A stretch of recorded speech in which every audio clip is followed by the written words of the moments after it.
So what are the steps in order to get a storage facility under contract? All right, that's the question, right? That's the question of the day.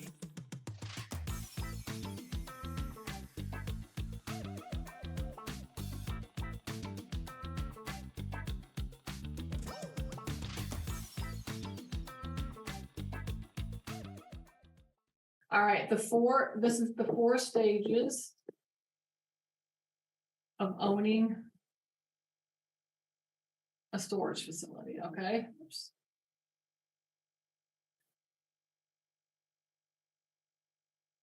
Okay. All right, so stage 1, all right? The goal of stage 1 is to get a storage facility under contract. This is the goal. If your goal right now is like, I want to get a storage facility under contract, then put I'm in stage 1 right now. Okay, I'm in stage 1. Okay. All right. So what are the steps in order to get a storage facility under contract? All right, that's the question, right? That's the question of the day. So let me see. Okay, so there's 2 different ways. There's like 2 major ways, right, to get, to find a facility. All right. Number 1 is you can cold call, right? Okay. Or what I do is driving for storage. Okay, so notice that I do not put on here, go to a broker or a realtor and have them find me a facility, right? I do either cold calling or we drive for storage. Now, typically what we do now is virtually driving for storage, okay?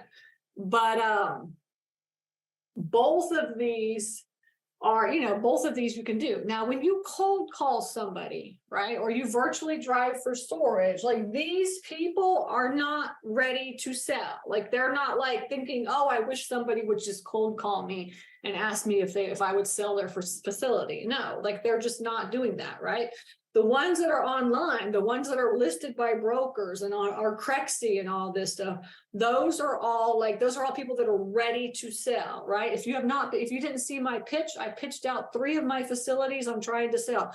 I am ready to sell those facilities mentally and like with all my documents and my P&Ls and balance sheets and all balance sheet and everything I have is all ready to go.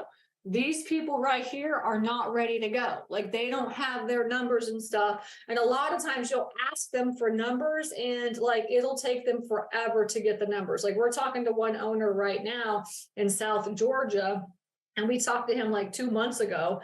And he told us, yeah, like, my CPA is working on the numbers. We're going to get you all the numbers. And like, every time that we talk to him, he's saying, oh yeah, my CPA is still working on the numbers.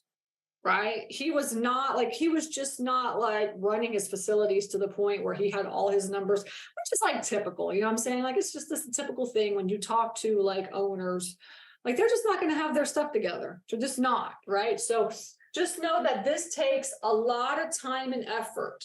So, what you're going to do is you're going to build your list, right? You're going to build a list by driving for storage, or you're going to, you can buy a list if you want to. You can just buy the list. I don't buy a list. I do it myself. But so you're going to build your list. I always teach go directly to the owner, because like, every time that I have a realtor or a wholesaler in the middle of any deal that I ever do, it's just like such a pain in the butt, and the transaction is like just not fun, honestly. Like, we're closing on a property right now, closing June on a property where like direct to the owner, and the owner, like, I can call him, he'll hop on Zoom, he'll give me information directly. He's like working with us, he's patient, right? But then, like, I just closed on 2 facilities. One of them was through a realtor, and the other one was through a wholesaler. And those transactions, I thought I was going to have a heart attack and die.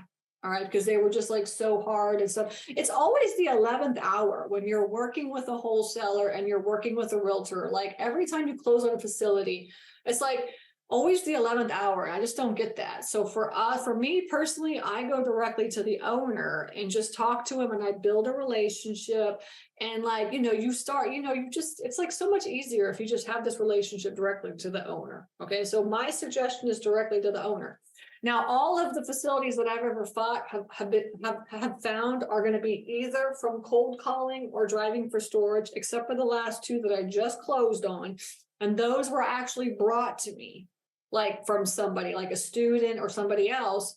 And, and I closed on them because they're really good deals. But, and then like, obviously, like, deals are brought to me now, right? Because I'm like out there. So people bring me deals. Hey, what about this deal? What about this deal? So I closed on those too. But these right here, this is the best way, I'm telling you, to find deals. Okay. You want to build your list and you want to call owners. If you can, this is the way that you want to do it, because you're going to, and the thing too about it is that you're going to get the best bang for your buck if you can do these two things. Okay. So this is the ultimate goal. Now, if you're saying like, look, I ain't going to put the time and the effort in, I'm not going to call owners, I'm not going to build my list. It's just too much. Like, I just don't want to do that. So I'm going to just go on Crexy. Okay.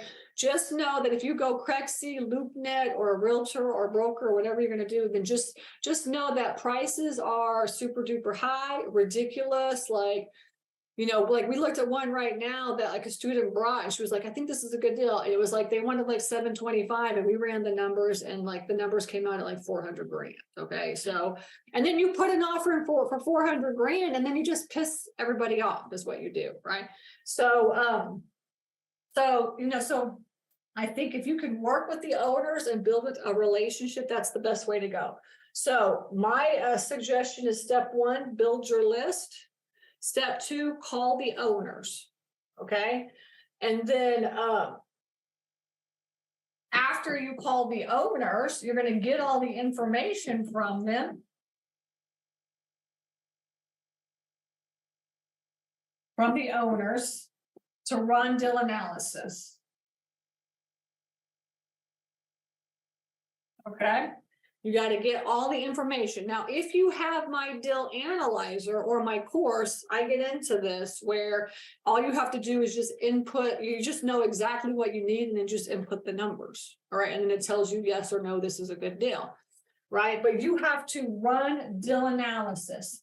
So what that means is that you need to have some sort of a spreadsheet where you can plug numbers in, run deal analysis, and then, look at the deal to see if it's a good deal or not. So you need to understand commercial deal analysis. Okay. You need to understand this. So the next step in getting a facility under contract is getting all the stuff to run the deal analysis, and then making sure that you understand whether or not it's a good deal. Okay. So that's going to be your next step. Building your list, calling the owners, getting the information, running the deal analysis, and seeing if it's a good deal. Okay. And then if it's a good deal, right, you got to put an offer in. This is where the deal analyzer, our deal analyzer comes, right? We don't put one offer in, we put 4 offers in. We have four to 5 offers in. Okay, you want to put like, you don't want to just put a cash offer in, or like, an offer in, because it's just not like, you need to get the people's wheels turning. Owners, especially owners that are not looking to sell, they want options. All right. If it was like a person that was like, I just want to sell and I'm going to go to a realtor and sell it and try to get the most amount of money that I can, there's like, their mind is set on one path and one path only. Okay. So you're like, so you just put that one offer, because a lot of times too, when you offer like creative deal structures and stuff to realtors, they're just like, what? No, this isn't going to happen.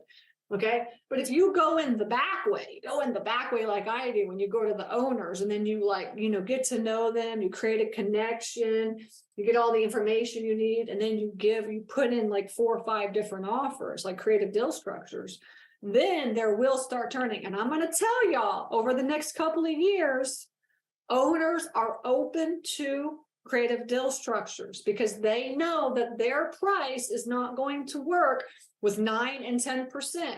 And guess what? Interest rates are 8, 9, 10%. I believe they're going to go over 10%. Like, who wants to pay 10%? The only way 10% works is if you're buying 50 cents on the dollar. Okay, if you are not getting your deal for 50 cents on the dollar, then you cannot go to a bank and get a loan right now. So you have to do creative deal structuring, and you have to understand this concept. So running deal analysis, understanding commercial deal analysis, and then you've got to understand creative deal structures.